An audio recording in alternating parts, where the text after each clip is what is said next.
Pronto.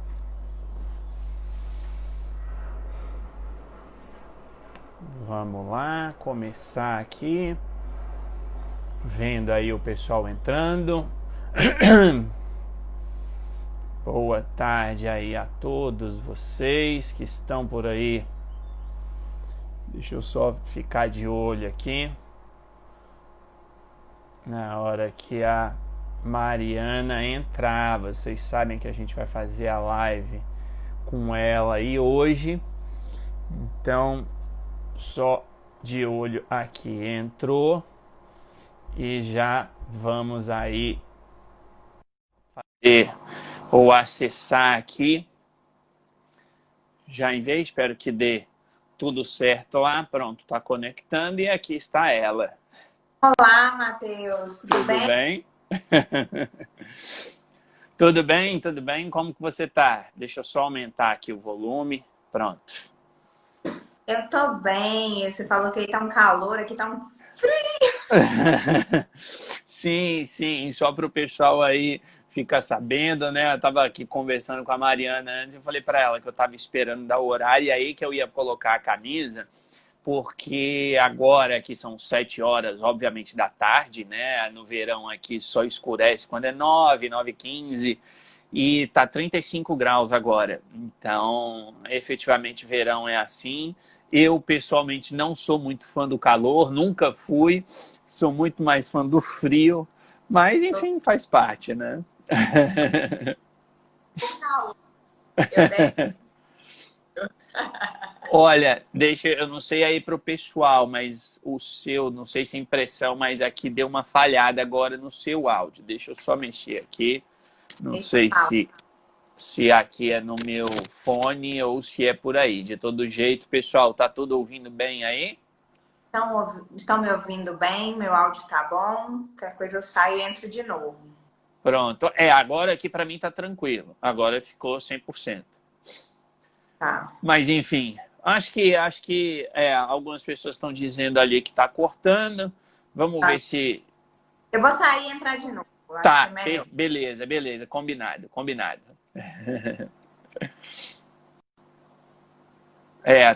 Tava dando uma cortadinha aqui também, né? E a gente tem de ter aí, claro, tudo bonitinho, né?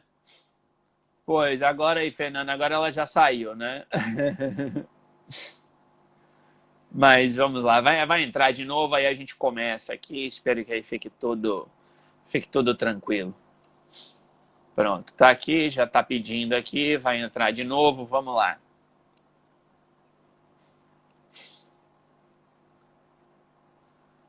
Pronto, tá conectado? Voltei. Estão me ouvindo bem? Vamos ver. Acho que eu aqui agora, essa frase pelo menos foi tudo ok, né? É porque eu olhei aqui, a internet tá tudo certo. Até Não, agora parece que tá 100%. Pelo menos fechei aqui para mim. pra menos internet. Claro, claro. Mas então, Mariana, eu quero, obviamente, começar como todas as lives começam, né? Ou seja, em primeiro lugar, agradecer aí de novo por essa parceria, se é que eu posso dizer assim, né? A gente já fez uma live anteriormente, que foi muito boa, obviamente, por isso que eu pedi para a gente ter aí uma repetição. E aí a gente agora inverteu, né? Ou seja, agora eu que você aqui, o Cicerone, para fazer as perguntas, mas eu quero, obviamente, de toda sorte, agradecer aí pela sua disponibilidade, pela sua presença. E, claro, né? Por isso que eu disse, como em toda live, eu queria que você falasse um pouquinho aí de você para o pessoal. Não sei se todos que estão aí conhecem, mas enfim, é sempre bom fazer aquela apresentação, né? Certeza. Matheus, eu que agradeço. A nossa última live foi ótima, inclusive, pro YouTube hoje, pro meu Ah, canal, ótimo. a nossa live antiga. Acabou que eu consegui fazer um jeito dela ser liberada. Eu fico muito feliz com o convite de fazer uma nova live. É muito bom conversar com vocês. A gente teve uma sinergia muito legal, né, na Sim, primeira live. sem dúvida. E agradeço muito o convite aí, pessoal que está aqui, plena tarde de Brasil, quase noite de Para quem não me conhece, meu nome é Mariana de Toledo, eu sou advogada, sou consultora na área de privacidade e proteção de dados. Trabalho com consultoria em proteção de dados tem um tempo, já atuei para diversas empresas de diversos setores. Atualmente eu também tenho um curso na área de privacidade e proteção de dados, que é o LGPD 4.0. Estou vendo um tanto de aluno meu aqui. Gosto dos alunos prestigiando. Claro. E atualmente também eu presto serviço de DPO para duas empresas, né? Anos distintos, na área de saúde e outra na área de contabilidade. E tenho essa experiência aí, tanto da consultoria, de entregar a consultoria e sair, né? Entregar a empresa de contabilidade e sair, quanto de continuar com esse serviço de DPO, que ainda não é um serviço muito efetivo aqui no Brasil, porque a lei ainda não entrou em vigor, então tenho ainda o dia a dia do DPO, mas que já presto esse serviço para essas empresas de um modo preventivo, né? Ansiosamente a LGPD entrar em vigor e, mais do que tudo, uma Autoridade Nacional de Proteção de Dados para guiar a gente. Exato, exatamente. Mas legal, enfim, quer dizer, eu acho que todos, não sei se todos que estão aí sabem, né? Na verdade, a proposta da Mariana e minha aqui nessa live é justamente essa. É fazer o quê? É fazer um fight, né? E óbvio que é só o meu jeito de dizer, né? Brincando, é claro. Mas fazer aí um bate-papo, na verdade, sobre essas duas maneiras de atuar, né? Quer dizer, a Mariana, obviamente, tem uma atuação mais no sentido do DPO as a Service, de certa forma. Claro que eu digo só de certa forma, né? Porque, enfim... e eu, obviamente, tenho aqui o meu trabalho como DPO interno, né? Então, como o contratado pela empresa.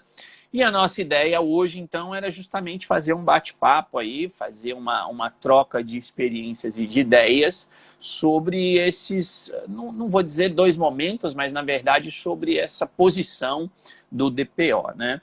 Então, eu queria, assim, começar perguntando para você, Mariana, o que você, com essa experiência que você tem no Brasil, o que você enxerga de vantagem do DPO externo, do DPO as a Service? Olha, primeira vantagem é o custo. O DPO interno, vou até dar o jeito que você fala, que eu acho legal. Galera,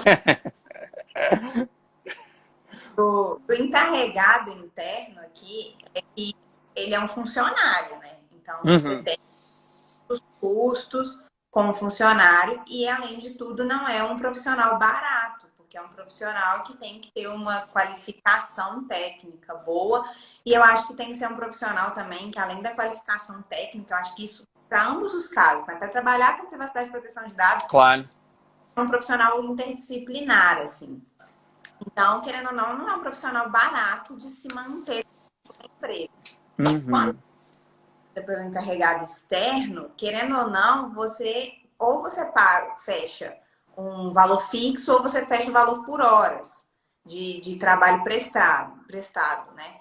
Então, você consegue ter essa redução de custos. E eu acho que, principalmente para esse momento em que a gente não sabe ainda, né? Não tem uma Autoridade Nacional de Proteção de Dados ainda, que não regulamentou toda essa parte do encarregado, porque a própria lei fala, né, que as questões relacionadas ao encarregado vão poder ser deliberadas pela Autoridade Nacional de Proteção de Dados, nós não temos. Então, nós não sabemos nem se todas as empresas vão precisar ter um... Claro. Eu acho, inclusive, que tem que ter uma regra de exclusão. Eu fico pensando no microempreendedor individual, tendo... É assim... Ele pode contratar só um funcionário e vai ser o DPO, né? Assim, é um pouco surreal. Então, enquanto ainda não tem essas... o cargo do DPO encarregado ainda é uma coisa meio que a gente ainda tem dúvidas, eu acho que você ter a pessoa externa acaba que você consegue lidar com isso melhor e ter um custo mais baixo. Eu acho que o momento é isso. Segundo, a LGPD ainda não entrou em vigor, né? Isso é levado em consideração. Claro. Ainda não tem uma demanda tão forte. Então, talvez você vai contratar uma pessoa e o que ela vai ficar fazendo ali dentro? Uhum. Ela pode ter muitos momentos ociosos. Exatamente por ainda não ter essa demanda da Autoridade Nacional de Proteção de Dados. Já tem muito titular demandando. Uhum. Fato. Isso eu vejo muito titular demandando. Mas ainda assim, pelo menos para as empresas que eu faço esse tipo de serviço, eu sinto que elas não precisariam de uma pessoa todos os dias. Eu atendo eles todos os dias, mas eu fecho por hora, né? Então tem Uhum. a e aí eu vou por demanda também. Toda semana eu analiso tudo que eles precisam, mas não é aquela coisa de dia a dia totalmente. Então eu acho que num primeiro momento é uma estratégia boa para as empresas não se onerarem demais com um funcionário caro, mas conseguirem boas pessoas para prestar esse tipo de serviço. E não Aham. ficar... Claro, claro, E quais claro. as vantagens do interno? Eu Então, já acho. Não, claro, claro. A ideia é justamente essa mesmo, né? Quer dizer, eu entendo e, obviamente, concordo. Eu acho que tem essa perspectiva. Agora, antes de responder a você, eu quero te fazer só mais uma pequena provocação. E aqui, uhum, com base em até alguns comentários que eu estou vendo aqui, enfim, não, mas já era uma provocação também que eu queria te fazer, que é a seguinte: você não acha, e pressupondo, claro, que no Brasil vai acontecer, como até a gente falou na nossa outra live, o que vai acontecer aqui na Europa? Quer dizer, vai importar, e o importar não é no sentido negativo, obviamente, é aproveitar a experiência que se tem, normal, mas vamos partir do princípio que no Brasil ocorra ou surja, então, a mesma visão que se tem do DPO aqui, de que ele deve ser independente. E a minha provocação é essa: como que você consegue enxergar ou visualizar um DPO externo efetivamente sendo independente? O que eu quero dizer? Eu vejo aqui duas subperguntas ou dois subcontextos. Um que a Irati até comentou, que o DPO externo, quer dizer, ele chega lá, joga o questionário e vai embora, e deixa as empresas se virarem, ou seja, não teria um certo apoio. E a segunda questão, que aí se relaciona exatamente com a questão da independência, que é a seguinte: até que ponto você acha que o DPO externo ele não vai eventualmente interferir na tomada de decisões? Quer dizer, e claro que essa é uma questão óbvia do interno, então você pode anotar aí e depois me perguntar de volta. Mas eu digo nesse sentido, quer dizer, no sentido do DPO eventualmente se confundir com o controlador. Eventualmente ele começar como externo, né, que é um perigo óbvio do interno, ainda que existam certas salvaguardas que depois eu posso comentar, mas eu digo como externo de repente ele virar assim meio que se tornar um parceiro, sabe, do controlador, e aí a independência manda abraços, né? Então eu queria que você comentasse aí o que você acha disso, como é que é inclusive na sua experiência prática nesse sentido. Quer dizer, se seria até mais uma atuação como DPO ou uma espécie de um gestor de privacidade, alguma coisa assim, o que você acha? eu acho esses pontos que você levantou muito bons, porque, inclusive, eu vejo uma resistência brasileira muito grande com essa questão da independência. Eu vejo isso muito, por exemplo, uma aula semana passada sobre carreira e proteção de dados, e as pessoas querem acumular o DPO com outra função de jeito. Uhum. Então, eu acho que isso aí já vai ser um problema cultural brasileiro. Eu vejo muito com esse problema em relação à independência. Mas, tratando de um DPO externo, a primeira coisa que eu acho que é importante pontuar, e que eu sei que tem pessoas que discordam de mim, e até queria saber até a sua opinião. Uhum. O que é bom de você ser DPO externo, você como profissional? Que você, teoricamente, pode pegar mais de uma empresa para prestar esse tipo de serviço. Só que existe uma coisa muito complicada chamada conflito de interesse. Claro. Então, eu não posso ser DPO de duas empresas do mesmo ramo de atuação. Claro.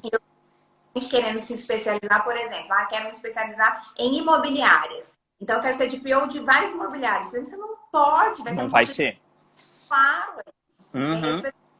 pessoas com esse tipo de conceito. Então, o primeiro ponto que eu acho importante é essa questão de você ter consciência de que não é aquele super business que você vai sair pegando um tanto de coisa e que aí vai ser muito melhor você ficar de fora, que você vai receber salário como você falou, de salário. Sim.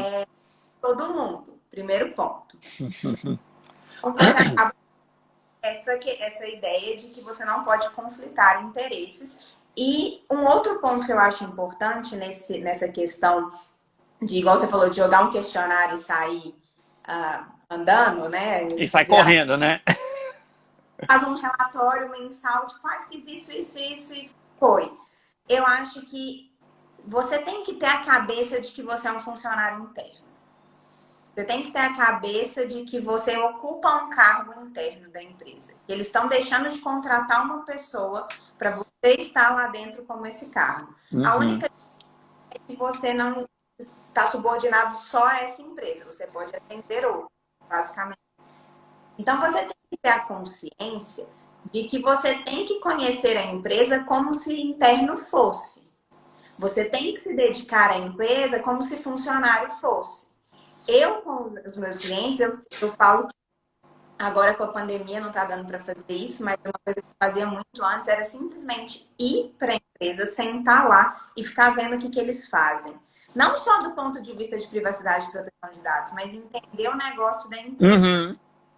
Só dessa maneira que eu consigo efetivamente prestar os meus serviços. Eu preciso ter contato com todas as áreas, eu preciso entender todo o processo de tratamento de dados, mas principalmente eu tenho que entender do core business da empresa, o que ela faz.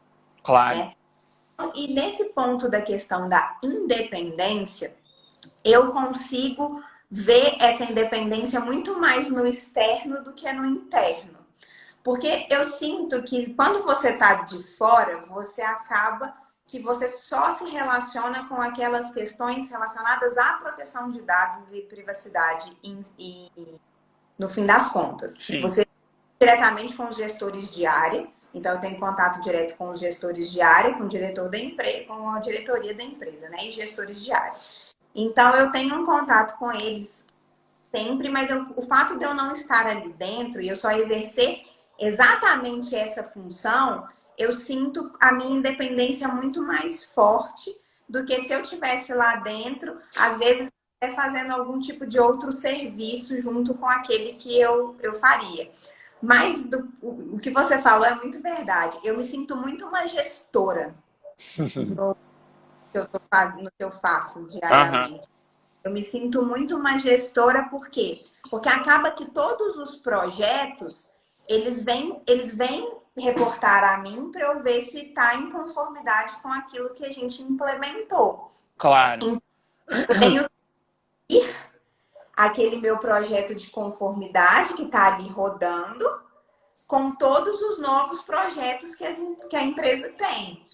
Então, eu me sinto, sim, uma gestora, mas eu pelo menos, Mariana, consigo muito dividir, assim, eu só analiso as coisas relacionadas à privacidade e proteção de dados. Eu não fico interferindo no modelo de negócio da empresa, nem no core business da empresa, eu simplesmente só penso sempre, por exemplo, outro dia aconteceu isso, um cliente tinha um projeto novo, e aí a gente já pensou nele com a técnica do Privacy by Design, né? A gente já passou o produto todo que a gente desenha, de sair o produto que ele vai oferecer todo em conformidade.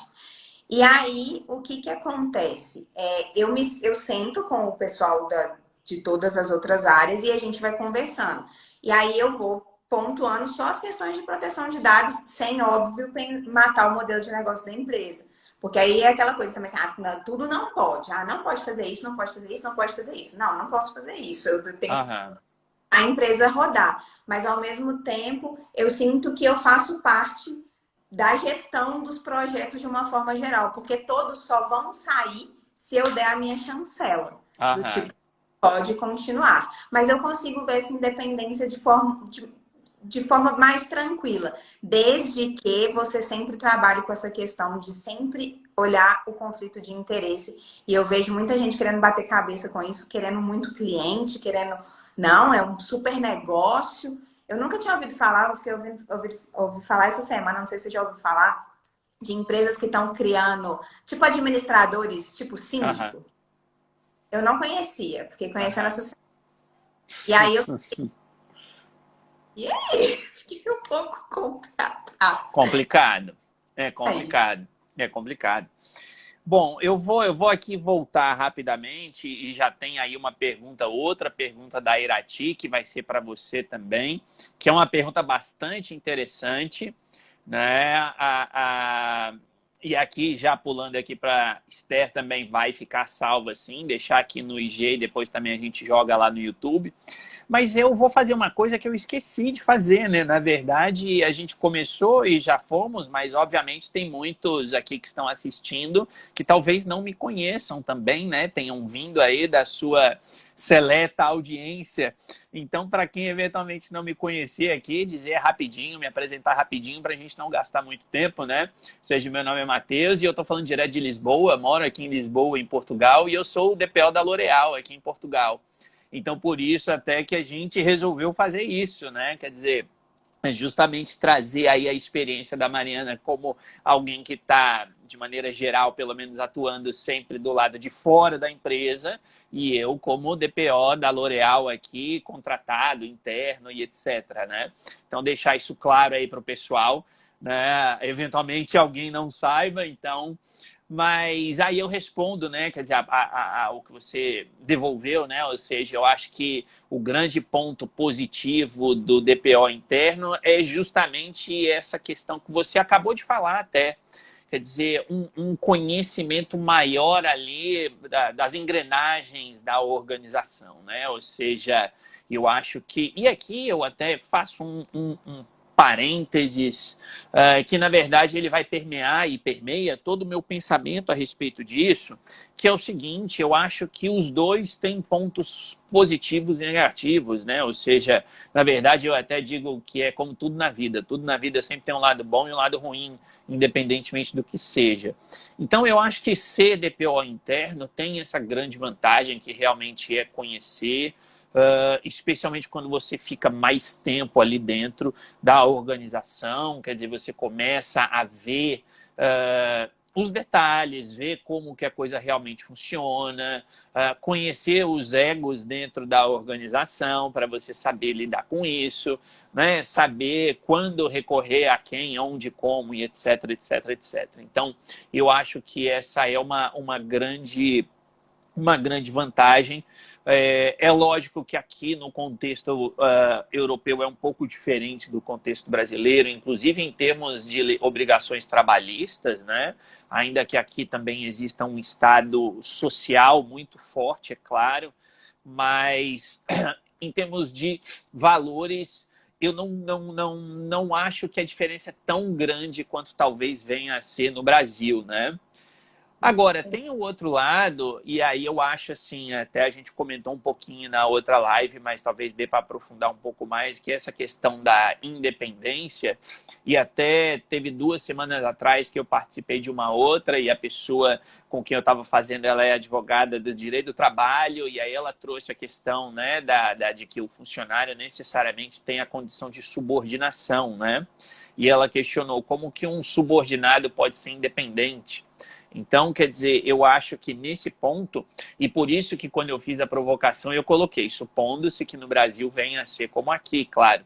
Porque aqui é muito claro, quer dizer, os contratos de trabalho feitos entre a empresa e o DPO, esses contratos trazem cláusulas que deixam explícito isso, né? Ou seja, olha, o DPO tem as funções do regulamento europeu, lá do artigo 39, está aqui, ele tem que fazer isso. Além disso, eventualmente, a empresa pode colocar uma função ou outra, ou 10, ou o que for ali para ele, desde que não interfira no julgamento do DPO a respeito das atividades de tratamento. E eu acho que a independência ela está relacionada exatamente a isso. né? Ou seja, a independência ela não é necessariamente uma independência de eu vou fazer o que eu quero. E eu acho que isso é engraçado. Às vezes eu vejo muitos comentários, especialmente de pessoas que estão aí dando os primeiros passos ainda e que eventualmente ficam deslumbrados, né, com essa ideia de que o DPO é independente e aqui na Europa o DPO não pode ser demitido, né, pelas suas decisões, quer dizer, isso também está explícito no regulamento europeu, então ele não pode ser penalizado caso a recomendação, né, eu não gosto nem de dizer decisão, mas a recomendação do DPO seja contrária ao interesse da organização. Ele não pode ser demitido por isso, então tem muita gente que ainda glamoriza demais essa função.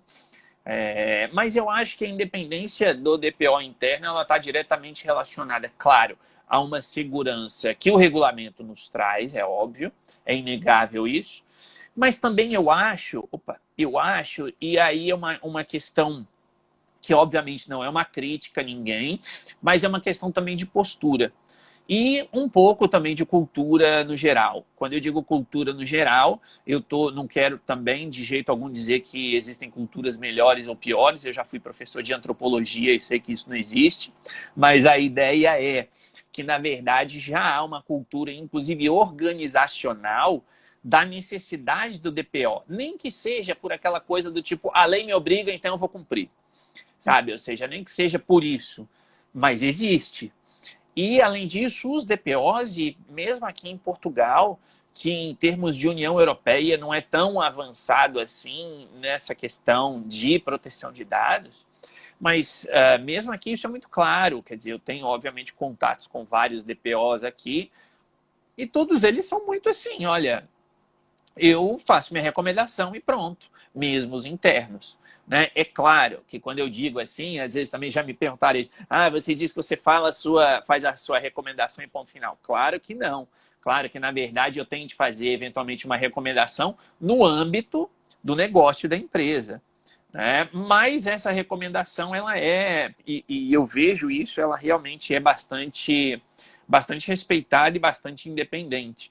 Não quer dizer que não exista pressão, né? Pressão realmente existe, especialmente aquela velha história, né, de chegar numa sexta-feira de tarde dizendo que tem uma nova atividade de tratamento maravilhosa que vai revolucionar o mundo com inteligência artificial e que tem de ser divulgada na segunda de manhã. E aí você fala, não vai rolar, porque tem de fazer avaliação de impacto antes. E aí aquele desespero, não, mas precisa, não, mas vamos, não sei o quê. E aí você tem de ser firme e dizer, não vai. Com muito jeitinho, né? Com muito jogo de cintura, é claro, mas é uma realidade, e é uma realidade que eu realmente espero, né? Às vezes, e eu falo como uma pessoa, obviamente, que morou a maior parte da vida no Brasil, e eu falo com tranquilidade que muitas coisas o brasileiro adora copiar de fora, e espero que copiem isso também, né? Agora, eu vou voltar... Sim, diga. Eu também espero que copiem, de verdade. Sim. Acho que sim. E agora eu vou jogar de novo a bola para você com a pergunta da Irati, e eu não vi aí as outras perguntas, porque quando eu estou em lives, quando eu estou falando, eu não olho para os comentários. Já peço desculpas aí a todos que escreveram. Mas a pergunta dela foi o seguinte, como que você enxerga, que essa eu achei interessante, como que você enxerga a relação entre a área de TI interna da empresa e o DPO externo? Então, a minha é porque a nossa prestação de serviço como DPO externo é no âmbito jurídico. Por quê? Porque a formação ela é jurídica, em que pese o DPO tenha que ser interdisciplinar, né? Sim. A minha e na minha experiência, o TI ele é um super aliado meu. E nós nos tornamos aliados desde o primeiro contato. Porque eu faço um treinamento forte com a área de TI, de mostrar que a gente precisa trabalhar junto. E ele acaba sendo um grande suporte para mim. Eu tenho o meu parceiro de TI externo, né? Que é a pessoa que trabalha junto com o meu escritório. No meu escritório não tem uma pessoa de TI dentro do escritório. A gente tem parceiro. Só que aí eu tenho esse parceiro que ele serve também para essas questões quando eu tenho algum tipo de problema técnico que eu não consiga resolver, que entra em expertise que eu de fato não tenho, ele me supre nessas necessidades. Inclusive, Uhum. um dos clientes que eu sou, o contrato é esse contrato em parceria com a empresa, entendeu? Meu escritório está na linha de frente, mas ele tem a parceria do TI já incluída.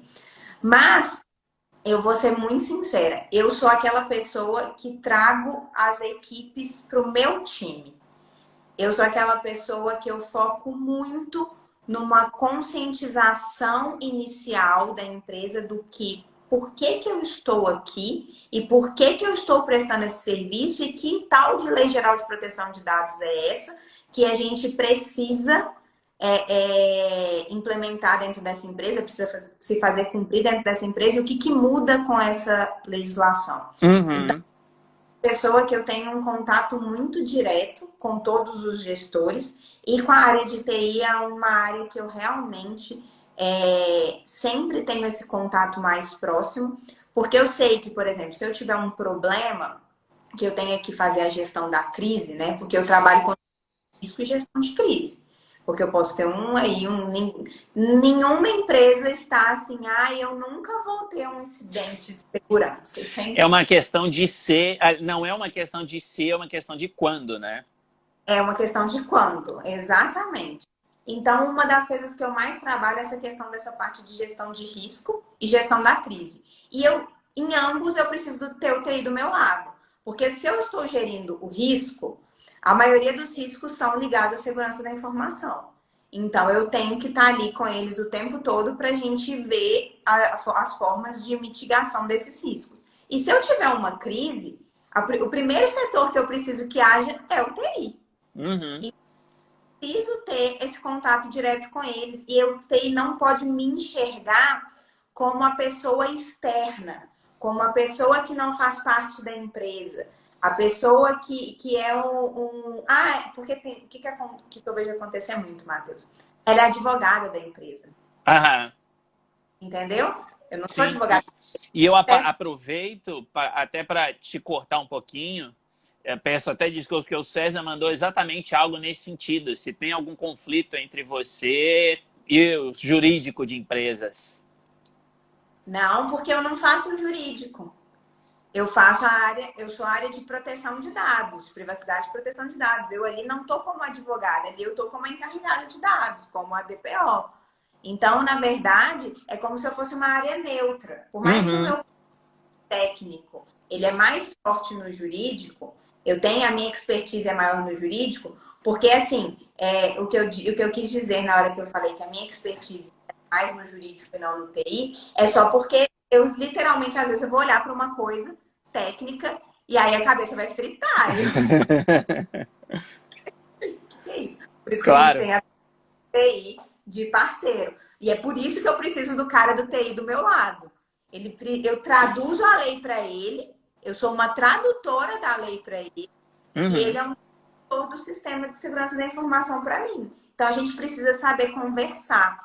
Então eu falo que assim, uma das competências mais importantes que um DPO precisa ter, eu acho que aí externo eu sinto muito, mas acho que interno você também deve sentir, Matheus, é saber se comunicar. Você Claro. precisa estar com as áreas. Você precisa entender as áreas precisam te entender. Não adianta eu chegar lá para ele falar um juridiquês da legislação e a pessoa não me entender. Ou se eu fosse da área técnica, falar uma coisa super técnica e a pessoa do marketing, por exemplo, não te entender. Então, você precisa ser um bom comunicador. E eu acho que mesmo que você seja externo, você precisa ter as áreas internas como seus aliados. E eles entenderem que, na verdade, você está ali para ajudar os processos deles e para evitar uma sanção.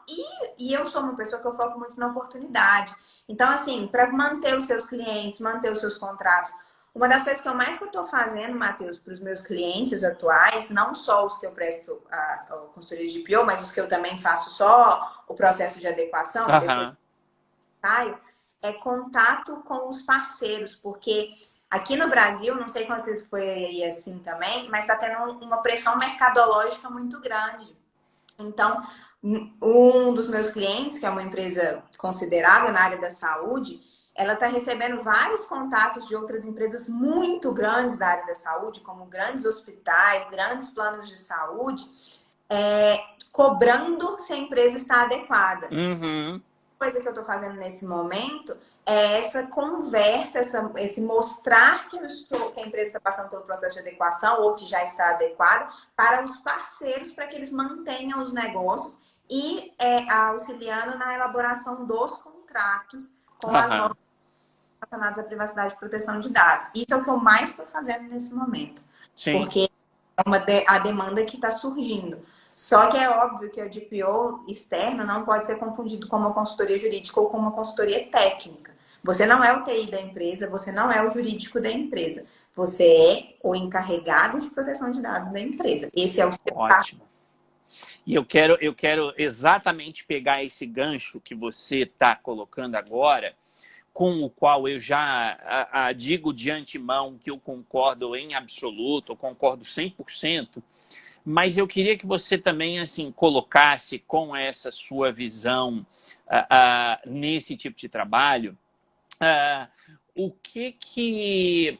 Quer dizer, não é bem dica, mas o posicionamento que você, e eu digo você por você ser advogada, ser originária da área jurídica, digamos assim,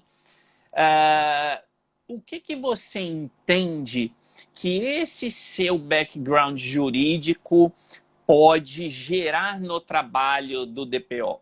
O que eu quero contextualizar por quê?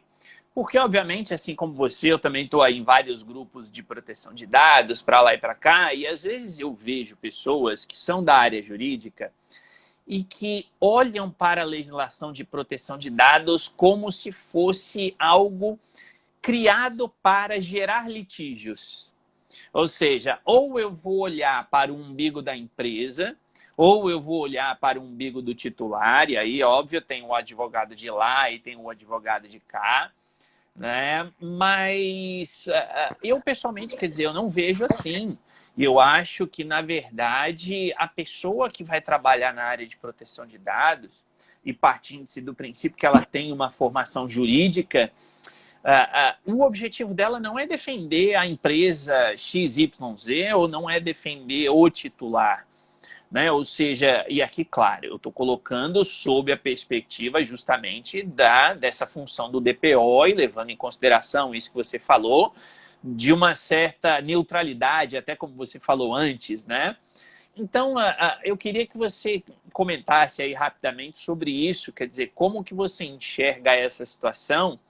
Porque eu vejo muitos advogados dizendo, inclusive um tempo atrás, tem uns 10 dias, surgiu um debate aí, um dos grupos que eu tô, do pessoal dizendo assim, e não só em um, foi engraçado, porque isso foi, na verdade, em 3 grupos diferentes, com pessoas diferentes, mas colocando assim, eu não vou, apesar se não tem erro no artigo 9º que se fala que deve-se indicar todos os direitos do titular, mas eu não vou indicar porque eu não vou ensinar o titular a reclamar em relação à empresa.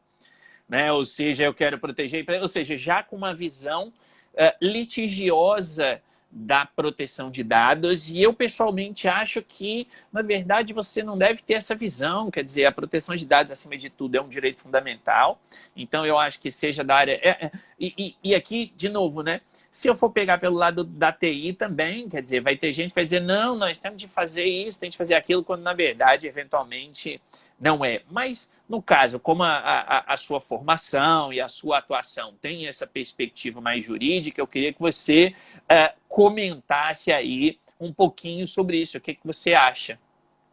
E só colocar, acho que foi o William, se não me engano, que perguntou, até a gente tinha um pouquinho comentado antes, não sei se ele entrou depois ou não, mas ele só comentou a respeito lá da NPD regular, a questão justamente que você até citou do MEI, por exemplo, né?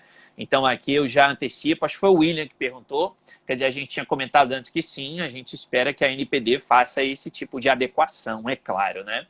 Mas enfim, voltando então, eu queria que você desse essa visão, quer dizer... Como ser alguém da área jurídica cujo objetivo não é litigar. Nossa, isso assim, isso é muito importante. Esse ponto que você levantou é muito importante. Por quê? Porque a primeira coisa, muito nos advogados, é essa cabeça de litigante. E isso, assim, eu acho que a gente precisa de uma mudança de cultura, não só na área de proteção de dados, mas em todas as áreas. A pior forma que você vai resolver alguma coisa é litigar. É a pior forma, sabe? Eu venho da consultoria, eu já não tenho essa cabeça enraizada, eu venho da consultoria. Mas eu acho isso super importante ser levantado, porque como que eu vejo a LGPD ou a GDPR, as legislações de proteção de dados? Para mim, eu escutei uma vez o Bruno Bioni falando isso e para mim ficou isso dentro da minha cabeça. É estabelecer as regras do jogo. Uhum. Veio estabelecer as regras do jogo. Não é que você não pode jogar mais, mas você tem que seguir essas regras. E quando você segue essas regras, você entra num jogo de ganha-ganha. E não num jogo de a empresa vai ficar por cima ou o titular vai ficar por cima. Bem um privacy by design, né? Lá de um dos princípios da Cavoukian, né? Exatamente. Então, a gente precisa ter essa mentalidade de que eu tenho que focar, eu empresa, eu quanto defensora da empresa, eu quanto encarregada da empresa, eu tenho que pensar que no momento em que eu estou fazendo cumprir a LGPD, eu estou pensando no meu principal ativo dentro da minha empresa, que são os dados pessoais. Sem dados, as empresas não sobrevivem. Não sobrevivem. Então, se o meu principal ativo dentro da minha empresa são dados, e essa lei veio para estabelecer essas regras em relação a esses dados, eu tenho que primeiro olhar isso. Eu estou tratando do principal ativo das empresas. Mas esse principal ativo não é meu, empresa. Não é meu DPO. É do titular. Uhum. Atrás de cada dado existe uma pessoa. Uma pessoa igual eu, igual o Matheus, igual todo mundo que está aqui. E essa pessoa é uma pessoa extremamente importante, que é o cliente, ou o cliente, ou o prospecto daquela empresa. Então, eu tenho que pensar que é a pessoa mais importante para mim. E eu, Mariana, eu foco muito numa coisa chamada cultura de proteção de dados. Claro. Eu entro numa empresa, quantas oportunidades eu já tive, Matheus? Quantas pessoas quiseram me contratar como DPO interno e eu não aceitei. Muito porque a empresa não queria adquirir isso que a gente chama de cultura. Uhum. Eu tenho que entrar lá com a cultura litigante da advogada. Eu tenho que esquecer a advogada para trás, pegar... O que eu pego da advogada? Eu pego as minhas competências técnicas jurídicas, de saber interpretar bem uma lei, de saber escrever bem, de saber dialogar, saber olhar os dois lados das coisas. Então, já tem um pensamento crítico. Então, eu pego essas minhas competências, mas é isso que eu pego. E naquele momento, eu saio do perfil de litigante e eu vejo exatamente isso. Como é que eu coloco uma cultura dentro dessa empresa de que ela vai entender a importância dos dados pessoais? E para mim isso começa muito com conscientização da empresa, de levar a consciência da lei e de entender que no final das contas nós não estamos falando de métrica, nós não estamos falando de números, nós estamos falando de pessoas. Claro. Para mim, a GDPR, elas são leis que tratam de pessoas. Pessoas que estavam sendo tratadas como números, como métricas, e que por serem tratadas dessa maneira, precisou de uma regulamentação para estabelecer essas regras do jogo. Ótimo. E eu queria aproveitar, e você tocou num outro ponto aí uma coisa sempre vai puxando a outra, mas voltando um pouquinho lá até para o tema, não que a gente tenha saído de jeito algum, mas puxando para o lado do externo, né, do DPO externo, como que você, atuando dessa forma, vê essa questão de conscientização? E eu falo aqui antes de você responder, porque, por exemplo, eu como DPO da L'Oréal, bem ou mal, eu estou ali todo dia, eu encontro o pessoal, então eu passo aquela velha história, velho exemplo que é clássico e que acontece em tudo quanto é lugar. Eu saio da minha sala e vou beber água e tem alguém que levantou para ir ao banheiro e deixou o computador com a tela desbloqueada, eu vou lá, dou um tapinha no ombro, ó, não pode. Então, quer dizer, essas pequenas coisas que, e aqui é uma opinião minha, é um posicionamento meu, essas pequenas coisas que geram a conscientização, porque eu acho que treinamento qualquer um faz. Né? Ou seja, treinamento, eu já disse isso também em outros momentos, o colaborador vai lá e clica lá no próximo, avançar e terminou e pronto. Agora, essa questão realmente de fazer a pessoa pensar, dela entender que, por exemplo, mesmo a sua senha do trabalho, ela vai ter de colocar lá uma senha com 12 caracteres completamente diferentes, e não pode ser o nome do cachorro com o nome do pai, por exemplo. Né? Ou seja, essa conscientização, eu acho que, quer dizer, eu acho porque é a posição que eu estou, obviamente, né? Por isso que eu queria ouvir a sua opinião, porque na minha visão me parece que o DPO interno tem uma maior facilidade justamente por ele estar ali no dia a dia. E aí, como é que você vê isso, né? Atuando de fora, entre aspas, claro, né? Eu acho que, e concordo plenamente com o que você falou, o fato de você estar interno na empresa, você consegue ver esses atos, né, de coisinhas pequenas, mas que podem gerar uma consequência gigantesca. Uhum. E uma coisa que eu, Mariana, foco muito é nessa parte de conscientização. Igual você falou, treinamento qualquer um faz. Mas que tipo de treinamento? O meu treinamento, ele é um treinamento bem profundo, demorado, e ele é revisto de tempos em tempos. Uma estratégia que eu tenho, que eu acho que funciona muito, e que é o seguinte: meu primeiro treinamento com as pessoas, eu não toco na empresa, eu não toco nela como profissional, eu toco nela como pessoa. Eu faço ela se sentir no lugar daquelas pessoas que têm os dados vazados, das pessoas dos dados das pessoas, caso atrás de caso e dinâmica atrás de dinâmica. Uma dinâmica simples, que é a primeira que eu faço em alguns treinamentos, é a seguinte: a pessoa tá lá sentada, né? Agora não tá dando para fazer dessa forma, porque né, momento louco, mas a pessoa sentada, eu falo assim: pega o seu celular, bloqueia a tela do seu celular, desbloqueia a tela do seu celular. Agora troca seu celular com o colega que está do lado. Aí a pessoa troca, eu falo: ninguém vai entrar em nada, ninguém vai entrar nas suas fotos, ninguém vai entrar em nada. Eu quero que vocês fiquem com o sentimento que vocês estão nesse momento de ter uma pessoa com o seu celular aberto. A gente vai começar com esse sentimento. Então, assim, a pessoa, eu já tiro ela do lugar de conforto dela, para ela já entrar. É uma coisa simples, uma dinâmica. Sim. E tem várias e várias outras. E é por isso também que em época de uma pandemia eu faço questão de ir uma vez na semana não fico o dia inteiro, mas uma vez por semana para as empresas que eu presto a consultoria. Porque aí eu vejo a dinâmica. Ah, Mariana, o que você vai fazer aqui hoje? Aconteceu alguma coisa? Nada, eu só quero ficar aqui sentada. Então eu fico numa área, depois eu vou para outra, aí a gente senta, conversa, eu fico vendo. Isso que você falou da tela do computador, rapidinho de uma empresa que eu consultoria, um quadro pregado na parede com dados. Assim, só de tudo. Cirurgia tal. Primeira coisa que eu cheguei quando eu falei: você vai arrancar esse quadro agora.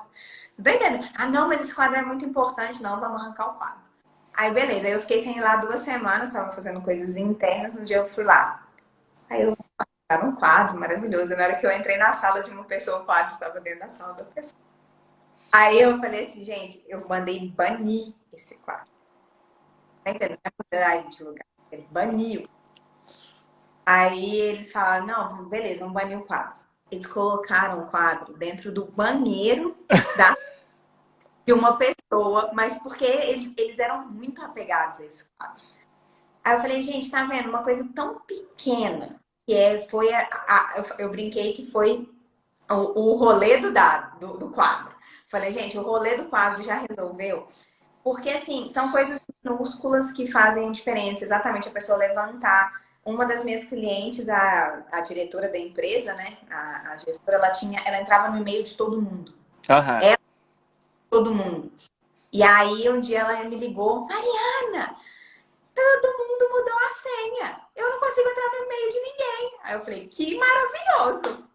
Que ótimo. Ótimo, né?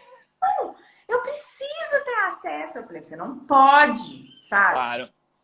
Pequenas, pessoas têm muita dificuldade. Então, é conscientização atrás de conscientização. E você tem que ir mudando. E se você chegar lá com a fala ultramente técnica, do tipo, isso são bases legais. Não funciona. Não funciona. Não funciona.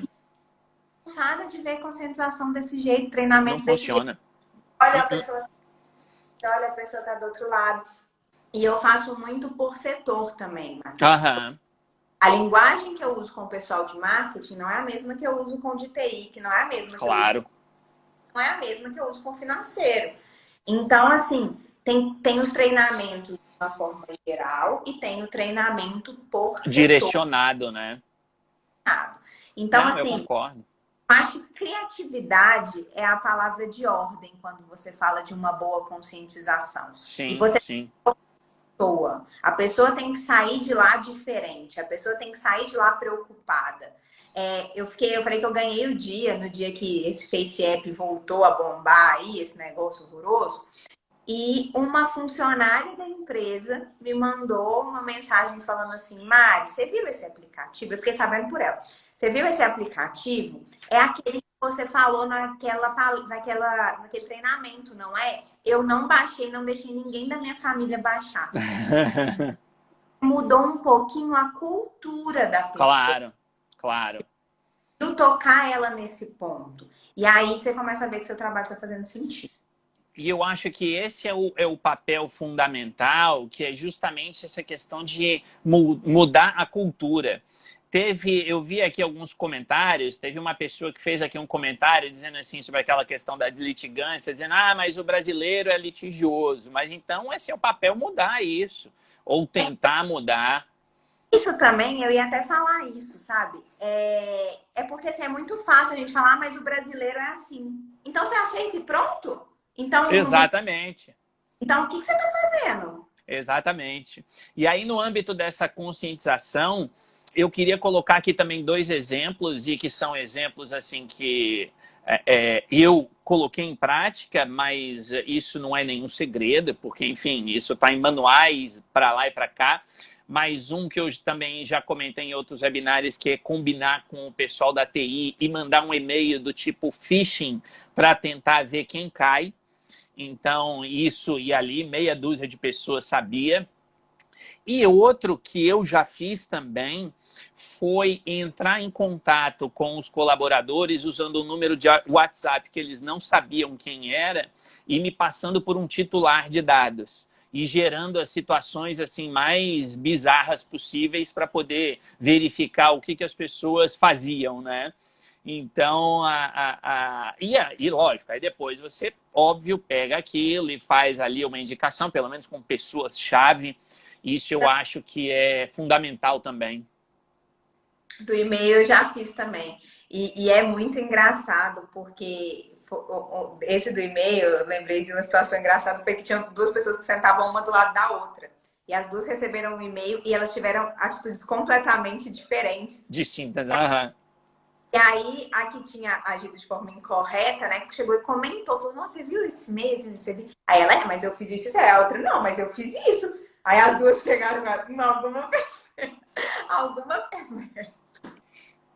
Olha, a gente tem aqui mais 5 minutos, mais ou menos, e eu queria encaminhar, claro, para o encerramento, mas colocar uma outra pergunta que eu vi aqui, que eu achei também bastante relevante, que a pessoa colocou assim, que está tentando, no trabalho dela, entrar no âmbito da proteção de dados, mas o trabalho ainda não está no âmbito do direito digital? O que você recomendaria ou o que você, enfim, pensa sobre isso ou tem a dizer? Tá, pera, deixa eu ver se eu entendi. Que a pessoa quer entrar, né, no caso, Não, por ó, quer exemplo. ver? Deixa eu até voltar aqui se eu conseguir achar.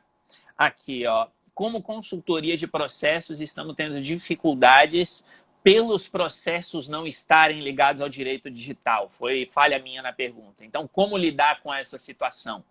Do Eduardo. Acho que é Eduardo, né? É. Tá falando de processos de... Que tipo de processo? Eu não entendi a Pois. pergunta. Pois, eu imagino que seja alguma coisa do tipo, né? Não tem nada digitalizado ou, enfim, uma dificuldade maior, coisas talvez em arquivos de papel, não sei, estou interpretando desse jeito, né? É aquela questão. É muito difícil, dá muito trabalho. As pessoas veem, eu vou trabalhar com proteção de dados, você de PO, quanto? 20 mil por mês? Então na minha consultoria eu vou cobrar 10. Já como sou funcionário interno. E é isso aí. Gente, dá um trabalho, mas dá um trabalho, porque assim, é como eu falo que é como se fosse aquele novelo de lã que você começa a puxar e ele não acaba, e Não que acaba nunca. você puxa, e que você puxa, e que não acaba. Então, assim, você tem que criar processos de com que as coisas funcionem. Então, assim, Uhum. identificar prioridades é a primeira coisa. Então, quais são as minhas prioridades? Então, eu vou fazer um plano de ação colocando as prioridades primeiro. E aí, eu vou criar processos internos dentro da empresa para que eu chegue naquele objetivo que eu quero chegar. Eu prestei serviço para uma pessoa, na verdade, era uma pessoa física que trata dados, que é Sim. um psicólogo, né? A consultoria dele foi super simples, em aspas, mas ele tinha documentos e documentos dos pacientes em caixas e papel. Aham. Então, assim, você acha que é uma coisa simples, mas na verdade não é, porque você tem. São dados e dados extremamente profundos, cheios de dados sensíveis Dado também. sensível, eu ia falar, isso já é dado sensível, já começa daí, né? E aí você pensa, uma pessoa, um senhorzinho dentro de uma sala, que aquela sala de psicólogo, cara de Freud mesmo, entendeu? Porque ele presta serviço para uma empresa que perguntou se ele sabia o que era LGPD. E Aham. isso é muito importante, de você definir os seus processos, não vai chegar pronto. Nenhuma empresa vai chegar pronta, por mais tecnológica que ela seja, sabe? Nenhuma vai chegar pronta. Você E vai. nunca.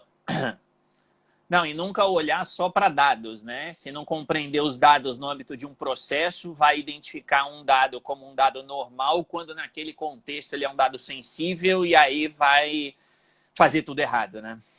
Exatamente. Então, assim, eu falo uma coisa muito clara. A gente tem 2 minutos, meu Deus. É. Não tem receita de bolo, gente. Quem vende receita de bolo, quem fala assim, esse software, isso, aquilo que vai resolver o seu problema. Não vai. Não vai, Sabe? não vai. Cada negócio, cada empresa é uma empresa. Cada empresa tem sua peculiaridade, suas particularidades. Exato. Você tem a função de ser criativo e eficiente dentro daquela empresa. E empresas também têm budgets diferentes Claro, em proteção de dados. Você não pode chegar com uma solução super, hiper, mega tecnológica para uma empresa pequena que não tem condição de pagar aquilo ali. claro, Então, claro. eu falo que caso concreto, caso a caso, você analisa caso a caso e cria processos internos para cada caso. Perfeito. Mariana, 30 segundos para suas palavras finais. Deus, obrigada. Conte comigo sempre para fazer lives. Vamos fazer mais. Amei. Com a Plena, maior satisfação. achei que foi ótima. Claro, claro, claro. Não, também, eu quero aí agradecer, né, como eu falei no início, eu acho que essa parceria, ela é muito boa, porque a gente está na mesma área, mas ao mesmo tempo em lados, não lados distintos, né, óbvio que não, mas enfim, eu acho que a experiência de um apenas complementa a do outro, e eu acho que o objetivo, pelo menos o meu, quando eu faço lives, muito mais do que falar, é ouvir para aprender ainda mais, né, o que eu puder com os outros. Então, agradeço aí pela sua presença, pelos seus comentários e já estou pensando na próxima.